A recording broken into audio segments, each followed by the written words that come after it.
Hello student, आप सभी का study with Abhay YouTube channel में स्वागत है। आशा नहीं विश्वास करता हूं कि आप लोग जहां भी होंगे आप मस्त होंगे और स्वस्थ होंगे।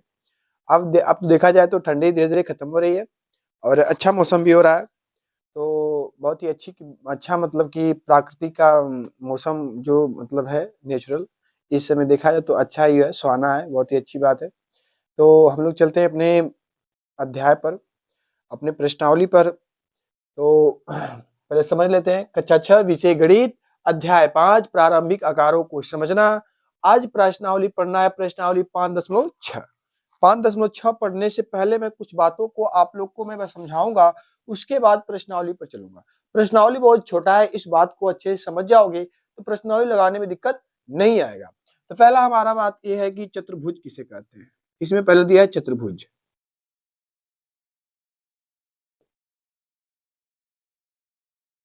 चतुर्भुज। अब बात भाई चतुर्भुज किसे कहते हैं, चतुर्भुज होता क्या है, इसके बारे में जानने के लिए पहले हमारे ध्यान से बातों को समझना। चतुर्भुज हम उसे कहते हैं जो चारों भुजाओं से घिरी हुई आकृति, चारों भुजाओं से, चार भुजा से घिरी आकृति को चतुर्भुज कहते हैं। अब जैसे में तुम लोग समझो, छोड़ हटाओ, इतना परिभाषा छोड़ हटाते।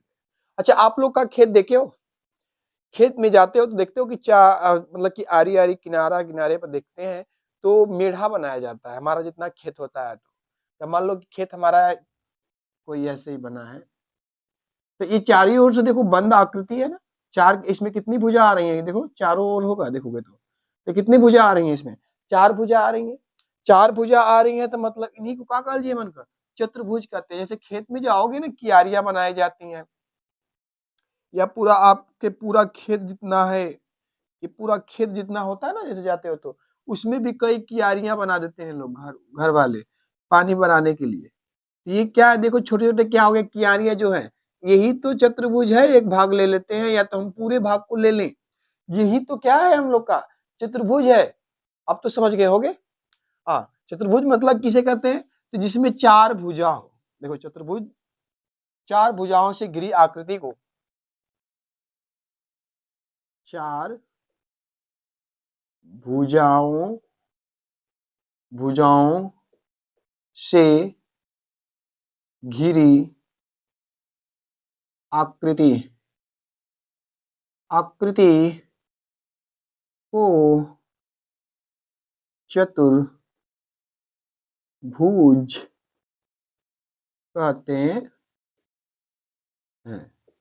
इतना बात समझ गए होंगे, इतना बात समझ गए होंगे। जैसे में कोई भी चतुर्भुज बना ले, कोई, चलो कोई बना ले, इसमें निश्चित नहीं है भाई, कैसा भी हो, टेढ़ा मेढ़ा कैसा भी हो, उसमें बाकी चार भुजा होना चाहिए। कितना होना चाहिए, चार भुजा। इतना बात समझ गए, इतना बात समझ गए। तो ये बात थोड़ा सा नोट कर लिया जाए कि चतुर्भुज में कितनी भुजा होंगी, भुजाओं की संख्या चार, कोणों की संख्या, कोणों कोणों की संख्या चार, शीर्षों की संख्या, शीर्षों शीर्षों की संख्या भी चार। अब बताया गया कि चतुर्भुज में चार कोण होते हैं, चार भुजा होते हैं, चार शीर्ष होते हैं। अब देखो ध्यान से, ये हम लोग का एक, देखो पहले भुजा देख लेते हैं। एक भुजा, दो भुजा, तीन भुजा, चार भुजा, ये तो भुजा हो गया। अब देखो चार कोण, एक कोण, दो कोण, तीन कोण, चार कोण। शीर्ष किसे कहते हैं, जो कोना है ना, देखो नोकीला वाला भाग है ना, नोकीला वाला भाग, इसी को शीर्ष कहते हैं। तो शीर्षों की संख्या चार, कोणों की संख्या चार, भुजाओं की संख्या चार। इतना बात समझ गए तो मैं आगे बढ़ रहा हूं। अब देखो चतुर्भुज कई प्रकार के होते हैं, चतुर्भुज कई प्रकार के होते हैं। तो आगे चलते हैं थोड़ा सा, अब इतना मैं मिटाकर आगे में बढ़ रहा हूँ। उसे उतार लेना, तो आप लोग उतार लेना कहीं पर, एक नोट्स में अपना उतार लेना, इसे उतार लो। तो मैं आगे बढ़ रहा हूँ, थोड़ा सा समय दे दे रहा हूँ, आगे मैं बढ़ूंगा अब इसके बाद।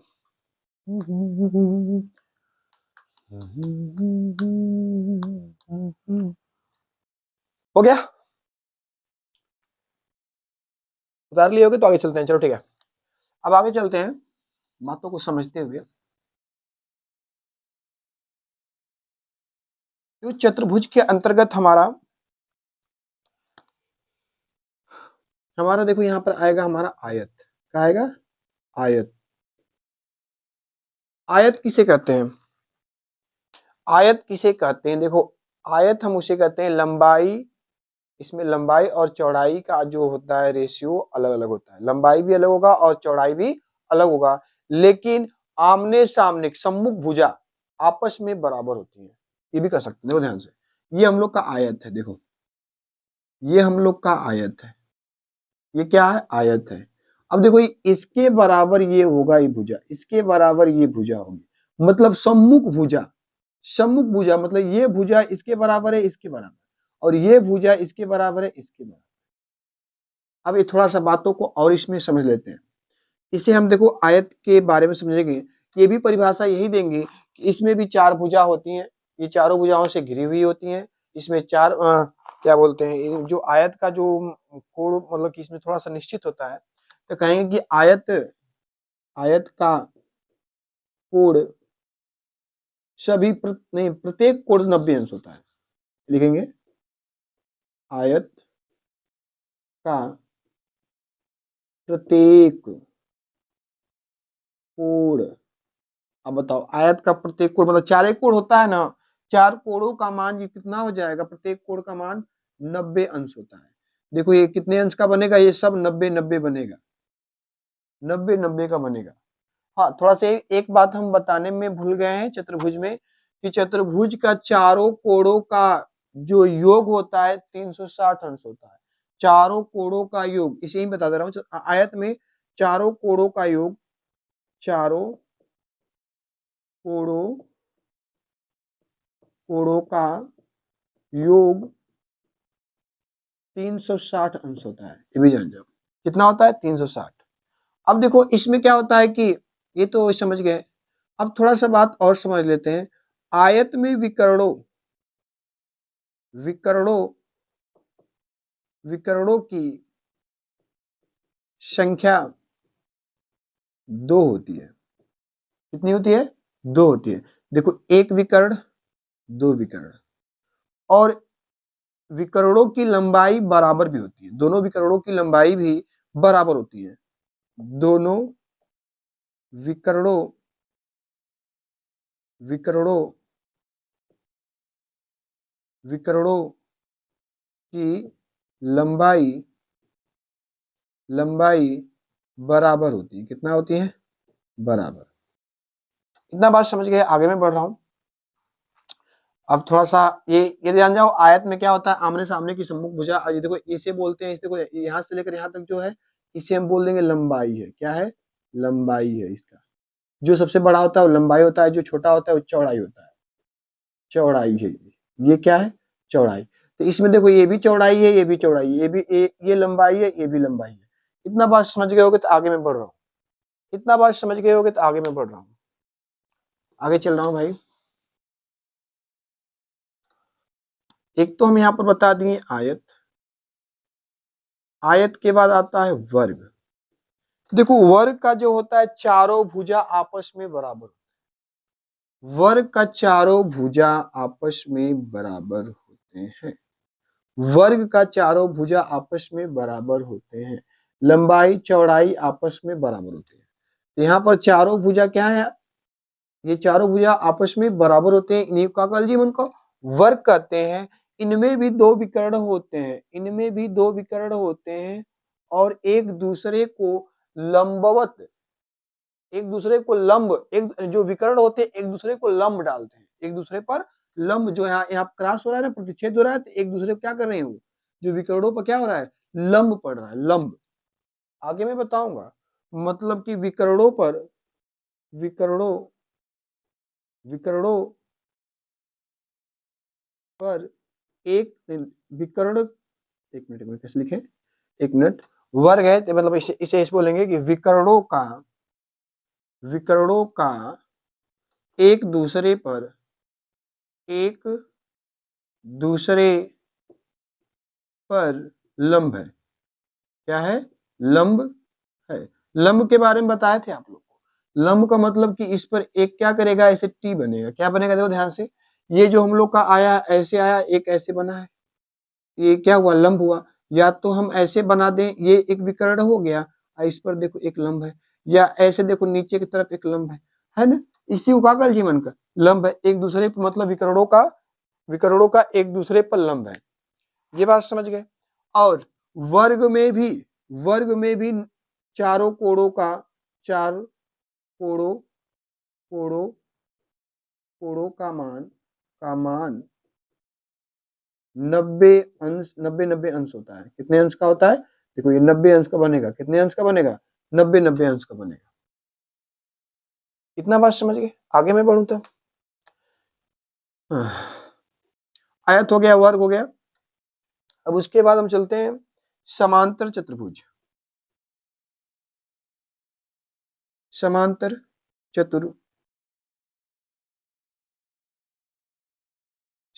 चतुर्भुज किसे कहते हैं, देखो समांतर चतुर्भुज में दो समांतर रेखाएं होती हैं। उसमें दो समांतर रेखाएं होती हैं, और दो रेखाएं जो होती हैं वो दोनों रेखाएं समांतर नहीं होती हैं। मतलब कि इसमें ये भी बोलेंगे समांतर रेखा, समांतर चतुर्भुज में ये वाली लाइन, देखो ध्यान से, इसका आकार देखो, समझो पहले, ऐसे भी हो सकता है। अब देखो ये वाली लाइन, एक ये और ये एक दूसरे को क्या है, समान रेखा है। क्या है, समान रेखा है। लेकिन ये समांतर नहीं है, ये समांतर नहीं है। तो इन्हें कहा बोला जी मन का, समांतर चतुर्भुज। मतलब इनमें दो रेखाएं समांतर होंगी जो एक दूसरे को कभी प्रतिच्छेदित नहीं कर सकती हैं। और ये देखो ये वाला जो है ना, ये क्या है हमारा समांतर चतुर्भुज हो गया। आगे चलता हूं मैं, आगे इतना बात समझ गए तो आगे मैं बढ़ रहा हूँ। समांतर के बाद आएगा हमारा, एक इधर लिख दे रहा हूँ, समांतर के बाद आएगा हमारा सम चतुर्भुज। सम चतुर्भुज।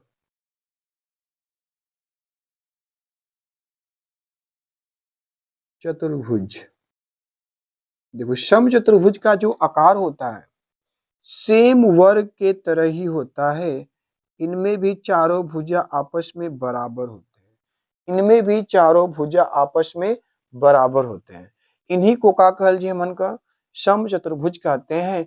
लेकिन इनमें क्या होता है, इनमें भी दो विकर्ण होते हैं, एक दूसरे को क्या करते हैं, लंब करते हैं।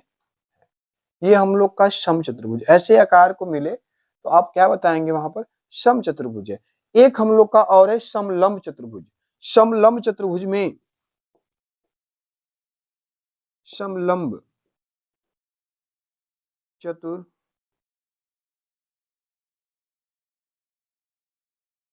अब इसमें क्या होता है कि देखो ध्यान से, ये फिक्स होता है कि इसमें भी दो समांतर रेखाएं होती हैं। लेकिन यहाँ पर एक तो बनेगा, यहाँ देखो ध्यान से, एक तो हमारा बनेगा आयत, इसी को हम समलंब, देखो यहाँ पर एक लंब डालेंगे, एक तो हो गया आयत, एक हो गया हम लोग का त्रिभुज। तो यही दो चीज की मिलकर बनता है क्या, हमारा समलंब चतुर्भुज। एक आयत होता है, एक त्रिभुज होता है, दोनों को मिलाएंगे तो क्या बनेगा, हमारा समलंब चतुर्भुज बनता है। यहां तक किसी को दिक्कत नहीं होना चाहिए। तो अब चलते हैं हम प्रश्नावली पर। प्रश्नावली हम लोग का 5.6 का पहला सवाल पर हम चलते हैं। यहां तक समझ गए हो, थोड़ा सा भाई 6 में आए हो तो रेखागणित थोड़ा समझने में थोड़ा टाइम लगेगा, बस धैर्य रखिए, सवाल को लगाते रहिए, आपको समझ में जरूर आएगा। थोड़ा सा ये चित्र नहीं दिखाई दे रहा है भाई, रुक जाओ रुक जाओ रुक जाओ रुक जाओ, ये चित्र थोड़ा नीचे हो गया है, रुक जाओ रुक जाओ, इस चित्र को हम ऊपर बता दूं। मतलब इसका जो आकार होता है, एक तो आयत मिलेगा, ये फिक्स है, और इसी में जुड़ा रहता है हम लोग का त्रिभुज, और यही हम लोग अपने से लंब डालते हैं। क्या डालते हैं, लंब डालते हैं। इसी को बोलते हैं समलंब चतुर्भुज। देखो यही हम लोग का, देखो यहाँ से लेकर यहाँ तक की दूरी को, यहाँ पर क्या कहल जाए, उनका आयत कहल जाए, और यहाँ से लेकर यहाँ तक की दूरी को क्या कहल जाए, त्रिभुज कहते हैं। इन दोनों को मिलाते हैं तो तभी बनता है हमारा समलंब चतुर्भुज। इनमें दो दो मतलब की आकृति बनता है, एक आयत एक त्रिभुज। अब तो यहाँ तक समझ गए हो, आगे मैं बढ़ू तब, यहाँ तक समझ गए हो, आगे मैं बढ़ रहा हूँ। हाँ अब चलते हैं पृष्ठ पर।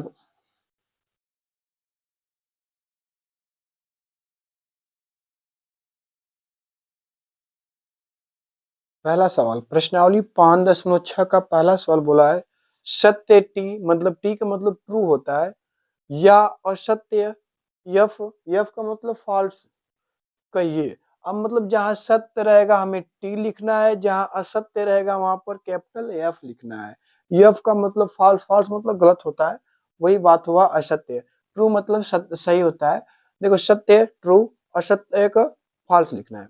ठीक है, तो यहाँ पर देखो पहला दिया है, यहाँ पर पहला सवाल जो दिया है पहला नंबर का जो पहला का ए दिया है, बोला है आयत का प्रत्येक कोण समकोण होता है। देखो हम बताए थे कि जितने भी आयत होते हैं वो जितने भी आयत के कोण होते हैं, चारे कोण होते हैं, और वो कितने अंश का बनता है, वो कितने अंश का बनता है बताए थे आप लोग को, ये 90 अंश का बनता है। कितने अंश का बनता है? 90 अंश का बनता है, चारों को चारों। तो 90 अंश को ही क्या बोलते हैं? समकोण बोलते हैं, प्रत्येक कोण समकोण होता है। तो बात सही बोल रहा है भाई, बात तो सही है। तो क्या हो जाएगा यहाँ पर इसका आंसर क्या हो जाएगा? सत्य हो जाएगा। तो यहाँ पर हम लिखेंगे कैपिटल टी, या यहाँ पर लिख दे रहे हैं हिंदी में भी सत्य। अब आगे चलता हूं। बी बोला है आयत का सम्मुख भुजाओं की लंबाई बराबर होती है। सम्मुख मतलब आमने सामने की भुजाएं, आयत की आमने सामने की भुजाएं बराबर होती हैं। बात तो सही है। देखो इसके सामने का ये है, तो ये भुजा जितना होगा वही भुजा वो भी होगा। और ये वाला देखो यहाँ से यहाँ तक, ये वाला भुजा और ये वाला भुजा आपस में सम्मुख है, मतलब सम्मुख क्या बोला, सम्मुख भुजाओं की लंबाई बराबर होती है। आमने सामने की भुजा आपस में बराबर होती है, ये बताए थे। ये भी क्या हो जाएगा हमारा आयत का सत्य हो जाएगा। तो लिखेंगे यहाँ पर कैपिटल टी लिखेंगे या सत्य कर देंगे, क्या कर देंगे? सत्य लिख देंगे। इतना बात हो गया होगा। अब बोला है तीसरा सी वाला कि वर्ग के विकर्ण एक दूसरे पर लंब हो। देखो भाई बताए थे कि कोई भी वर्ग होता है जिनकी लंबाई चौड़ाई आपस में बराबर होती है, उनके विकर्ण एक दूसरे पर लंब डालते हैं। क्या डालते हैं? लंब डालते हैं, बताए थे। तो ये भी क्या हो जाएगा? ये भी क्या हो जाएगा? सत्य हो जाएगा। क्या हो जाएगा? सत्य हो जाएगा। फिर आगे बोला है डी वाला भी समझो ध्यान से। समचतुर्भुज की सभी भुजाएं बराबर बराबर लंबाई की होती हैं। देखो समचतुर्भुज हम बनाए थे, हम समचतुर्भुज बनाए थे कि इनकी बताए भी थे कि चारों भुजाएं आपस में बराबर होती हैं। क्या होती हैं? बराबर होती हैं। जितना ये रही जितना वे इतना यो यो यो। तो इनकर चारों भुजा भी आपस में बराबर होती है, इनकी लंबाइयां जो भुजाओं का होती है बराबर होती है। तो ये भी क्या हो जाएगा? सत्य हो जाएगा। क्या हो जाएगा? सत्य हो जाएगा, कैपिटल टी। फिर आगे बोला समांतर समांतर चतुर्भुज की सभी भुजाएं बराबर लंबाई की होती हैं। अभी बताओ हम समांतर चतुर्भुज बनाए थे, समांतर चतुर्भुज बनाए थे, अब बताओ ये चारों भुजा मतलब आपस में बराबर हुआ, सभी भुजाएं बराबर होती हैं। देखो ये तो ये देखो ये समांतर भुजाएं मतलब कि ये भी बराबर नहीं है, ये भी बराबर नहीं है। तो ये देखो भाई गलत हो जाएगा। क्या हो जाएगा? ई हो जाएगा, फॉल्स हो जाएगा। फॉल्स कैपिटल एफ लिख देंगे, ई हो जाएगा असत्य। क्या होगा? असत्य हो जाएगा। फिर आगे बोला है समलंब की सम्मुख भुजाएं समांतर होती हैं। अब देखो भाई सम्मुख भुजाएं समांतर होती हैं, देखो एक दूसरे के समांतर है क्या? अब आप ही बताकर बताओ समांतर है क्या? चलो चलो, ऐसे नहीं मैं बना चित्र, ऐसे भी बन सकता है, बाकी मैं ऐसे ही बना। ये तो समांतर है, लेकिन क्या ये समांतर है? ये तो समांतर है, लेकिन ये क्या समांतर है? बताओ, समांतर नहीं ना। एक तो समांतर मिल रहा है, लेकिन क्या ये भी समांतर है? तो समांतर नहीं है। तो ये बोल देंगे क्या हमारा? ये भी हो जाएगा असत्य। क्या हो जाएगा? असत्य मतलब कि कैपिटल एफ। यहां तक आप लोग का दिक्कत नहीं होना चाहिए। अब पहला सवाल लग गया, आप लोग उतार लीजिए। अब हम चलते हैं दूसरे सवाल पर।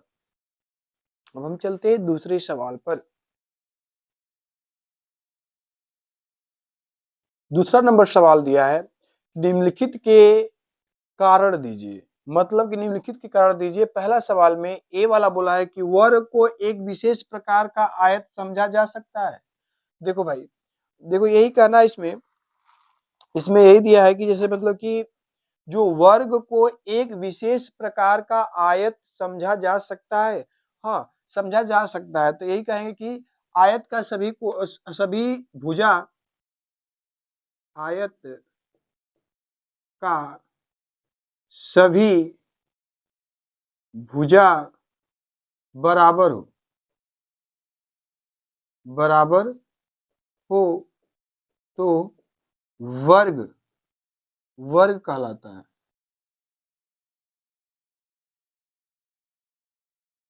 जब चारों भुजा भाई बराबर हो, कोई भी आयत का, कोई भी आयत रहेगा उसका चारों भुजा बराबर कर देंगे, क्या बनेगा हमारा, वर्ग बनेगा। तो वर्ग को हम आयत कह सकते हैं। आगे बोला है तीसरा बी वाला कि आयत को एक विशेष प्रकार का समांतर चतुर्भुज समझा जा सकता है। इसका कारण यही कहेंगे कि समांतर, इसका आंसर है, देखो भाई ये उत्तर लिखना है, ये उत्तर आंसर आ गया थोड़ा सा, ठीक है। देखो इसे यही कहेंगे कि समांतर चतुर्भुज, समांतर, समांतर,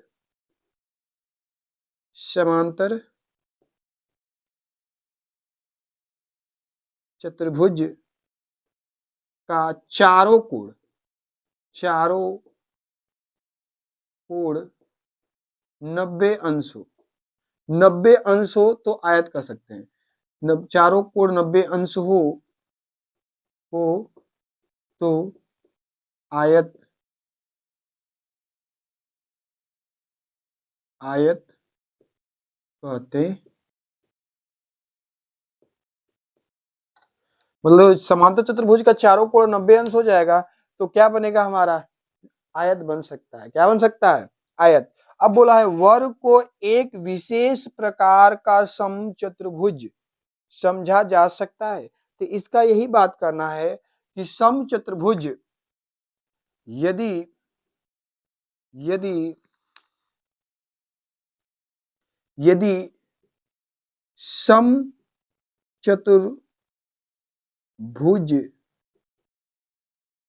के प्रत्येक कोण 90 अंश का, 90 अंश का, 90 अंश के बराबर हो, या 90 अंश, प्रत्येक कोण 90 अंश हो तो वर्ग, वर्ग, वर्ग कहते हैं, तो वर्ग कहते हैं। इसके बाद आते हैं हम सी के बाद, इतना उतार लो, सी के बाद डी ई वही बचा है इसमें सवाल, दूसरे में डी ई अभी सवाल है, डी ई वाला भी। अब डी वाला बोला है कि वर्ग, आयत, सम चतुर्भुज और समांतर चतुर्भुज में प्रत्येक एक चतुर्भुज भी है। देखो भाई इसका ये देखो, वर्ग, आयत, सम चतुर्भुज और समांतर चतुर्भुज में चार भुजा, देखो इसमें क्या होता है, इसका आंसर जो लिखेंगे हम लोग, इसका लिखेंगे चार भुजाओं, ये कहेंगे मतलब कि चार भुजा, चार भुजा वाला, वाला बहुभुज है, बहुभुज है। मतलब इनमें कितनी भुजा होती हैं, देखो वर्ग में भी चार भुजा, आयत में भी चार, सम चतुर्भुज में भी चार, समांतर चतुर्भुज में भी चार, मतलब में प्रत्येक एक चतुर्भुज भी है, मतलब प्रत्येक एक चतुर्भुज भी है। मतलब कहा गया है कि जितने भी वर्ग हैं, सॉरी जितने भी वर्ग, आयत, जितने भी मतलब चतुर्भुज हैं, ये चार भुजाओं वाला बहुभुज है। आगे दिया है वर्ग एक समांतर चतुर्भुज भी है। देखो वर्ग जो है, वर्ग की चारों भुजाएं, जिनमें सम्मुख भुजाएं, वर्ग का, वर्ग इसका कारण जो होगा, वर्ग इसका आंसर हो गया वर्ग का सम्मुख, सम्मुख भुजा, सम्मुख भुजा समांतर होती हैं, समांतर होती है, इसलिए समांतर चतुर्भुज, चतुर्भुज भी कह सकते हैं। इस लिए समांतर चतुर्भुज कह सकते हैं। चतुर्भुज होता है।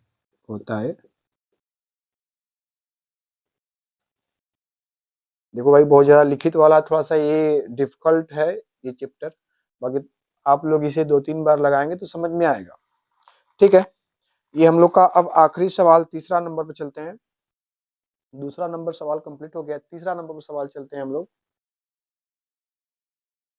ये तीसरा नंबर सवाल कि एक बहुभुज सम होता है यदि उसकी सभी भुजाएं बराबर हो और सभी कोण बराबर हो। क्या आप एक सम चतुर्भुज की पहचान कर सकते हैं?